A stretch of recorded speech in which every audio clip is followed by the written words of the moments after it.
Bonjour tout le monde. Nous entrons aujourd'hui dans le domaine de la probabilité. Bien entendu, on vient avec des définitions, je pense que vous connaissez déjà. Alors, les probabilités, c'est quoi en fait? On nous dit qu'il s'agit d'un ensemble d'outils visant à modéliser une expérience aléatoire. Ceci étant dit, on va directement à la définition suivante. C'est quoi une expérience aléatoire? Une expérience aléatoire, c'est une expérience pour laquelle on ne peut connaître le résultat avec certitude. Il y a donc un ensemble de résultats possibles. Donc, il faut comprendre que probabilité en termes d'historicité ou bien en termes de fonction, eh bien, la probabilité joue un rôle extrêmement important dans la vie courante et même à l'échelle universelle ou bien à l'échelle planétaire. OK? Tout ça qui a fait dans le monde là, il est régi par une certaine probabilité. OK? Par exemple, il faut comprendre que la trajectoire de la Terre n'est pas, n'est pas littéralement circulaire. OK?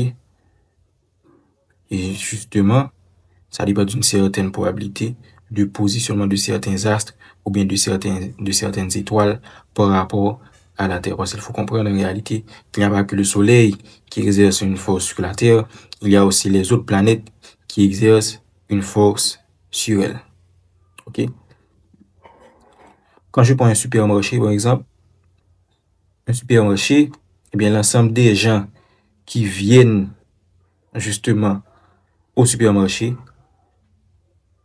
eh bien, cet ensemble-là obéit à une certaine loi de probabilité. OK? Et c'est pas seulement ça. Quand je considère quelle soit l'entreprise, il y a des études de probabilité qui s'effectuent sur ces entreprises-là, de sorte peut-être à maximiser le profit ou bien à corriger certains risques et certains problèmes. Donc, c'est pour vous parler justement de l'outil, de l'utilité, de l'arsenal qu'est la probabilité. Bon, maintenant, on continue. L'ensemble de tous les résultats possibles est appelé oméga. Remarquez bien le signe. Okay, c'est comme ça. Bon, on ne peut pas trop bien faire dit. Et c'est quelque chose de ce genre. OK, voilà. Donc, on appelle oméga. Ça, c'est l'ensemble de tous les résultats possibles. OK? Donc, le expérience aléatoire, moi, j'ai un ensemble de résultats qui sont possibles. Mais tout ensemble, ça, il forme oméga. OK? Donc, un résultat possible est appelé issue. OK? Un événement est un ensemble d'issues. OK? Un événement est un ensemble d'issues. Bien entendu, un événement qui n'a qu'une seule issue, OK, a une seule issue, est appelé élémentaire. Deux éléments A et B sont compatibles lorsqu'ils ont des issues communes. C'est-à-dire que deux éléments A et B, ils sont compatibles, ils ont des issues en commun, ils ont des résultats en commun. Inversement, deux événements incompatibles, A et B, sont deux événements n'ayant pas d'issue en commun. OK? Donc, ici, public événement aussi ensemble de résultats. Donc, événements qui auraient incompatibles, c'est des événements qui pas gagné des issues en commun. Donc, on note en réalité A inter B égale à ensemble vide. Mais inter, n'oublie pas que cela veut dire intersection. OK? Et de fait, en haut, A inter B est différent de ensemble vide. OK? Ça veut dire que intersection A et B a forcément un résultat ou bien une issue. OK? Donc ça, ce sont les cas mathématiques. Les écritures mathématiques de ce qu'on vient de voir. Autre chose, l'événement contraire à A est noté A bar.